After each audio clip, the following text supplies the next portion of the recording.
Flagrant number 2, Kennedy Carter. This one has received more headlines and attention than maybe any other play in the entire league this year. Okay. All right. There's been plenty of dissecting about their relationship. Certainly we talked about it in this show that Kennedy Carter has in the past. What a great year for her, by the way. Probably could get comeback player of the year. That she has in the past made some questionable decisions when it comes to keeping her cool. In fact, I'm pretty sure she leads the league in flagrants, or she did at some point. In fact, she's got 4 flagrant fouls this year alone. She's a bit of a chippy player. Okay. I think we can all agree this was not a basketball play. Caitlin Clark said so herself. That wasn't a basketball play. Looked like a lot of frustration. Looked a bit retaliatory based on a play that had happened earlier where Kennedy felt like Caitlin was hit her and fouled her hard as well. We've already agreed that that one was not a basketball play. In a startling revelation that stunned the basketball community, Caitlin Clark finally spoke out about her new contract in Europe. Now playing for the Indiana Fever, she's ushered in a new wave of WNBA fans. TV ratings and attendance have skyrocketed.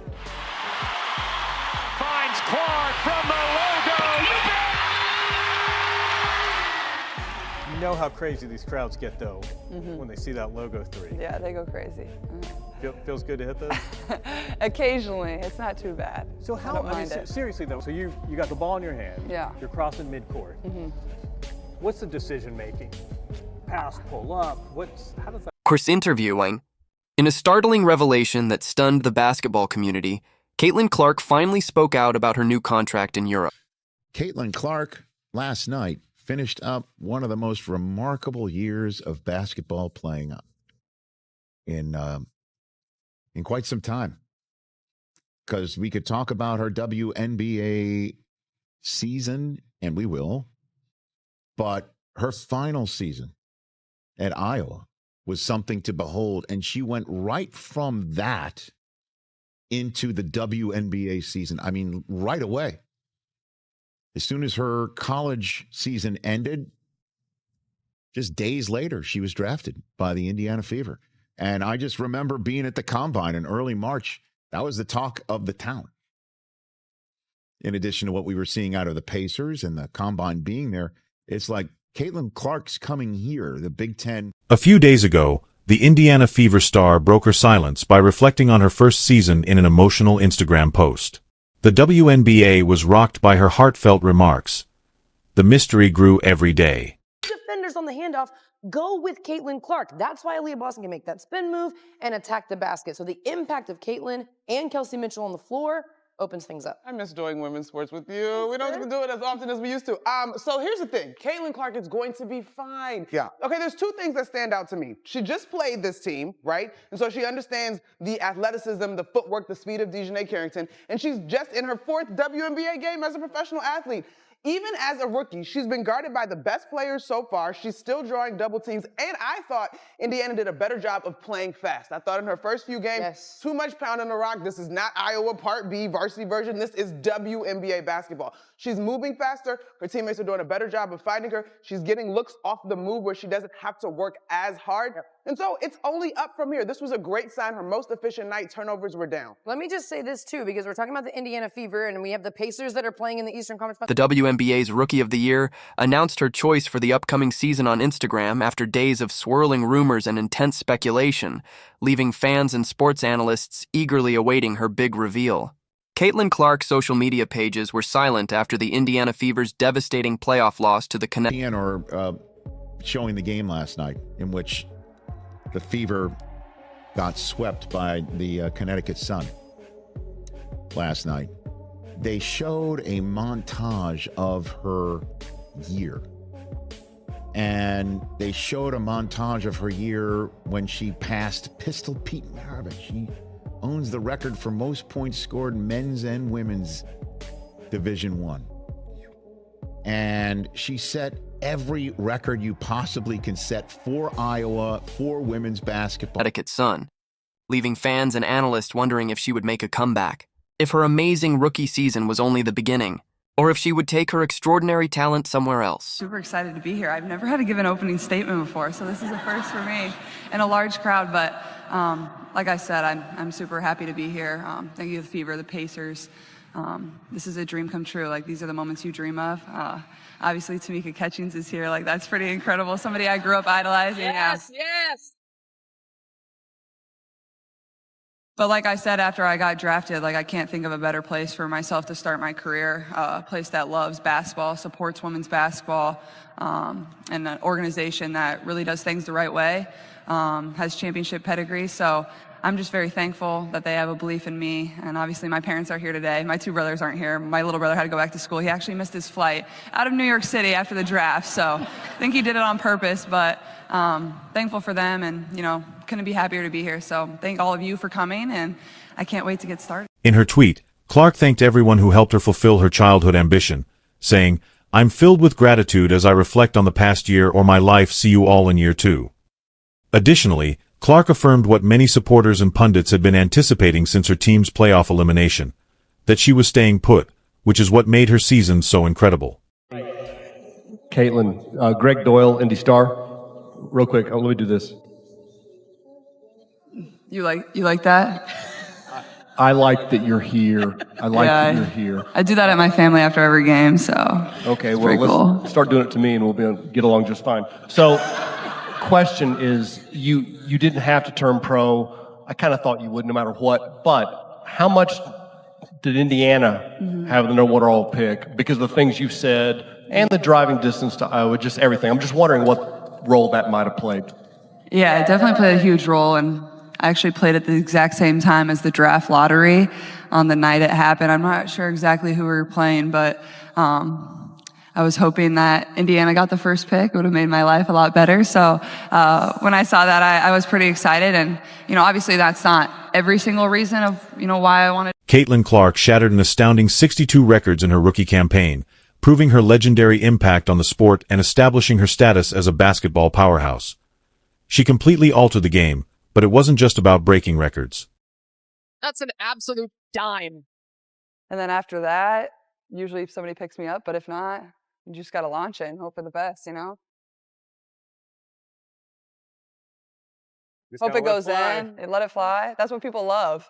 So you got to give them what they want. Clark broke down the mechanics and biomechanics behind that signature shot. There we go. Yeah. It's the same motion, basically, right? But you're just using more legs? Yeah, I mean, I'm like I'm not, people probably wouldn't consider me very big to play in the WNBA. Like, I'm not quite 6 foot, like, not the strongest. So I think just, you know, having good balance is definitely the most important thing. I think a lot of really good shooters would probably tell you the same thing. But yeah, using your legs, like, it can't be all upper body. It's got to be your legs. So a few days ago, the Indiana Fever star broke her silence by reflecting on her first season in an emotional Instagram post. The WNBA was rocked by her heartfelt remarks. The mystery grew every day. Clark's Rookie of the Year odds have become so high that there is currently only one sports book that will even allow you to vote on Rookie of the Year. MGM Bet is currently the only platform that you can vote on Rookie of the Year, and they have Caitlin Clark's odds at negative 10,000. And to put the icing on the cake, just last night, Caitlin Clark made her 86th three-point field goal of the season, which set a new record for three-pointers made by a rookie in WNBA history. The previous record was set by Ryan Howard in 2020. Stay tuned as we examine the implications of Caitlin's injury for the WNBA and the Indiana Fever. The NBA record for threes in a season is currently held by Sabrina, and that number is 128 threes. So with the Fever having 9 more regular season games left, and I'm not sure if this is just like a regular season record or includes playoffs, but Caitlin Clark would have to average a little over 4 three-pointers in a game in order to break this record. It's doable, and especially if their team goes into the playoffs. But not only with this three-point record, with her assist record, with her triple-double record, and just the impact that Caitlin Clark has had on the WNBA and on the Fever team this season, there has still been some debate on who will become Rookie of the Year. We talked about Angel Reese a couple videos ago and how she is holding her own on the rebounding side, and she is shattering records, both WNBA and NBA records, with the amount of rebounds that she grabs per game. But if you look at these two players in their totality, it really is a no-brainer as who deserves Rookie of the Year this season. Her Instagram post marked the start of a season that drastically altered what it meant to be a WNBA rookie. T described a player that absolutely exceeded expectations and transformed basketball, leaving everyone in awe of her talent and accomplishment. 24, 10, and 10, her second career triple-double. What stood out to you about the way she got this triple-double in your eyes? For me, what I liked from Clark and quite honestly, the Indiana Fever team is that even though they entered halftime with 11 turnovers, they were able to get that composure back, and they actually turned over Los Angeles, the Sparks, more turnovers than they had. So I love the composure that we're seeing. I love that this is a team that's still growing, and I think they're starting to figure out who their players are, who their go-to players are. Even when you have an Odyssey Sims that drops 20 points for a Sparks team that, has been struggling this season, Indiana found a way to win. They found their composure throughout this game. And I think that bodes well for them, knowing that they already punched their... In her tweet, Clark thanked everyone who helped her fulfill her childhood ambition, saying, "I'm filled with gratitude as I reflect on the past year or my life. See you all in year 2. Additionally, Clark affirmed what many supporters and pundits had been anticipating since her team's playoff elimination, that she was staying put, which is what made her season so incredible. Anyone that was listening to the broadcast, you heard that this backcourt has been the hottest thing in the WNBA since the Olympic break. And I do think that time together with this crew, that trio, as you mentioned, has been critical. We heard so many veterans, retired players, active players say that Caitlin Clark and likely the Indiana Fever were going to need time. It wasn't going to be instantaneous like your, instant coffee that you drink in the morning. No, we want this to be a nice Cuban coffee with a nice punch in there. And I think that's what we're seeing. It's not that this is not a talented team. You've got 2 back-to-back. Let's look at the figure she shared, which left analysts and statisticians scrambling to describe it. The Indiana Fever guard scored 19 points a game on average, in addition to her incredible rookie stats of 8, 4 assists, 6 rebounds, and 1 steals per game. Her 337 assists set a new record for the most in a single season, proving that she can help the players around her. But there's more. Caitlin Clark's exceptional vision and playmaking abilities were further demonstrated when she finished a single game with 19 assists. Additionally, she became the first rookie to ever register 2 triple-doubles. To put it briefly, Caitlin Clark turned the league into her personal playground, and her impact went beyond the numbers. The struggling Indiana Fever team welcomed Clark. Ryan Rucco said, Caitlin Clark is possessed. I was like, yeah, that sounds about right. At times, she was unconscious. For me, watching that game, it's one of those games where you can't even be mad. Like, you can't even be mad at Caitlin Clark. You can't hate on her. You can't say anything negative about the way she performed. There's not one thing you could take away from that and be like, oh, she was this, or oh, she didn't do that. She checked every single box. That's why Kim Mulkey hugged her so aggressively at the end of the game, because it's like, dang, you did great. I can't stand it, but I love you for it. Like, Kim Mulkey even gave her an aggressive hug when the game is over. That's how you know it was real. You know how you dap somebody up just aggressively because you're like, yeah, that was great. I can't stand you for it, but I can't say anything bad about it. She was poised. She was under control. She manipulated the defense left and right. Under her leadership, the team achieved its first 20-win season since 2015 with a 20-20 league record. More importantly, the Fever qualified for the postseason for the first time in 8 years. Fever supporters now have fresh hope thanks to Caitlin Clark. I think the thing is that what LSU got themselves into trouble is they let Caitlin Clark get to her spots early. You know she likes to drive the ball to the left, and when she drives to the left, she's looking to pull up. I don't know, Andrea, look, you follow the women's game. Why on earth would Kim Mulkey instruct her guys to go under the screen and not fight over the top? I'm not giving Caitlin Clark that kind of space. What she did was confirm what we already knew. There's a reason why she's the all-time leading scorer. There's a reason why she's top. In addition to helping the Indiana Fever win games, her engaging ONC court demeanor won over fans, boosting attendance and merchandise sales. All of a sudden, the squad was a must-watch on TV. No question, the race for Rookie of the Year is over.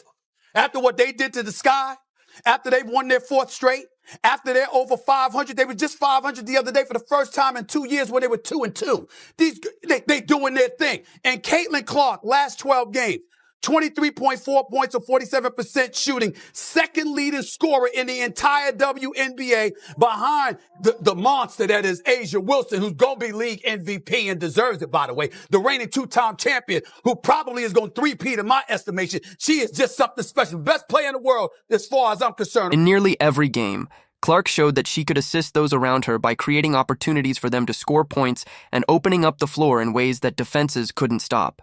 4. NBA players shouldn't be thankful to Michael Jordan because guess what? There were great players that were in the sport before they ever arrived, who did everything they could to make the NBA what it was. But it was when those brothers arrived that it took on an extra dimension and elevated to another level. I'm just looking at some of the numbers here. When we talk about league attendance, the Indiana Fever, all right, with Caitlin Clark, led the league in attendance both home and on the road. Fever averaged 17,035 at home, 15,000 on the road. Attendance for the entire league up nearly 50% this year, according to data from across the timeline. And Indiana leads all teams with an average attendance of, like I said, of 17,035. Merchandise sales are up 450%. I'm gonna repeat that. Merchandise sales are up 450% for the WNBA, according to Fanatics. So take those things into consideration. Yes, we're looking at the unanimous choice for AP Rookie of the Year, a first-team all WNBA, okay? Fourth in the league in MVP voting, and we see all of these things. Certainly, she's going to be a great player. She was almost universally selected as the WNBA Rookie of the Year, and the awards came in as fast as the records were broken. Angel Reese's domination on the court for the Indiana Fever is further demonstrated by the fact that she garnered the most votes of any player during the All-Star game. Ask me the hard-hitting questions. This week on 60 Minutes, we reported on the WNBA, and we interviewed Caitlin Clark. It was another proof that she could enthrall onlookers while defending herself against the most powerful players in the league. Her achievements were made even more impressive by her capacity to manage pressure after joining the league right out of college with a lot of hype. She exceeded expectations rather than merely meeting them. Drew compares her to players like Larry Bird because of her poise in the spotlight, her clutch performances, and her leave-it-all-on-the-court mindset. The most significant aspect of Caitlin Clark's season was perhaps how it changed the perception of what is possible for a rookie. In the WNBA, she joined the likes of Stephen Curry and the great Kobe Bryant by not just raising the bar, but also sending it high. It almost seems unjust that future rookies will now be held to the same high standard as her. But as Clark's fame increased, so did the target on her back. The amazing player who was dominating the WNBA was about to face challenges that would put her willpower to the test. Let's look at the figures she shared, which left analysts and statisticians scrambling to describe it. The Indiana Fever guard scored 19 points a game on average, in addition to her incredible rookie stats of 8, 4 assists, 6 rebounds, and 3 steals per game. Her 337 assists set a new record for the most in a single season, proving that she can help the players around her. But there's more. Caitlin Clark's exceptional vision and playmaking abilities were further demonstrated when she finished a single game with 19 assists. Additionally, she became the first rookie to ever register 2 triple-doubles. To put it briefly, Caitlin Clark turned the league into her personal playground, and her impact went beyond the numbers. The struggling Indiana Fever team welcomed